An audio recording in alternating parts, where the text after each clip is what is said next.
This city is perhaps best known for the pro-democracy uprising that occurred here back in 1980. So, here are the stadiums and arenas of Gwangju, South Korea. Seamless transition. Gwangju Kia Champions Field. You may be thinking, how arrogant, they called their stadium Champions Field? Well, I would agree, but they are actually the reigning champs, and at the time of recording they are sitting comfortably at the top of the table, so they look set to remain the champs. Fair enough. Also, even if you think they are arrogant, they wouldn't Kia. It is actually one of the more simple KBO League stadiums, especially considering that it is just 10 years old. You know, there's not much going on out front. It looks like a Kia storage center or something.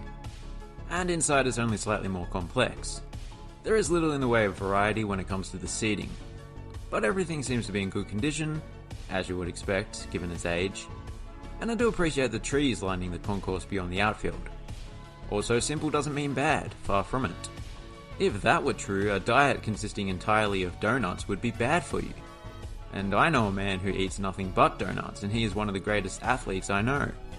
A mobility scooter racer counts as an athlete, right? Next door is this ballpark's predecessor, which has been almost entirely demolished. But the field remains. As you can see here, the stadium was still standing when they first started playing at Champions Field. Up ahead in the distance, I saw a shimmering light. It was Gwangju World Cup Stadium, the biggest structure in sight. Of course this ground... back to talking. Of course this ground hosted matches at the 2002 World Cup, including the quarterfinal in which the home side defeated Spain on penalties. The Koreans were so excited by reaching the semi-finals for the first time, that afterwards the stadium was named after the Korea team coach at the time, Gus Hiink. They did stick with that name for over a decade. For most of this ground's existence, it has been home to a professional football team. The first club that played here moved to another city. Then Gwangju FC moved in, but they have since moved out.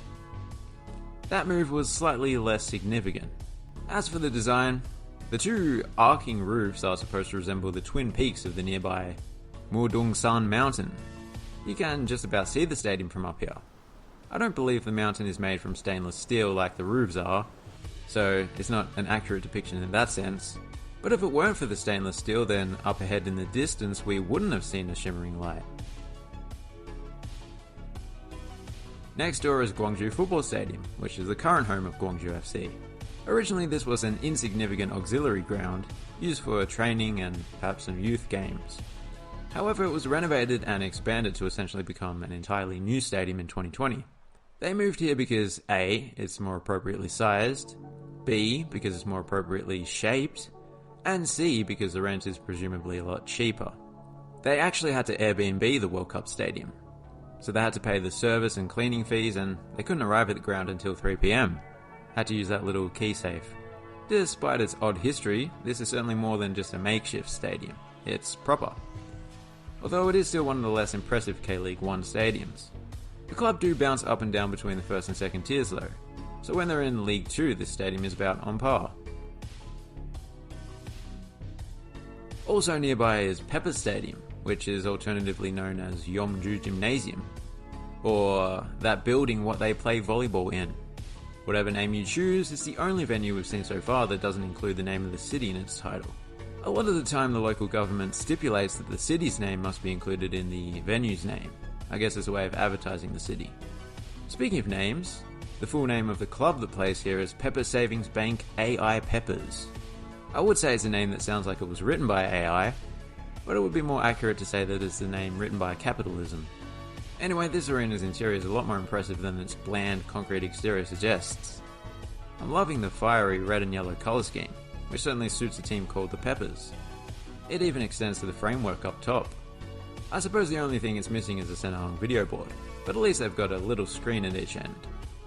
So people can watch the Peppa Savings Bank AI replay brought to you by Peppa Savings Bank AI. There's not much in the way of honourable mentions in this city.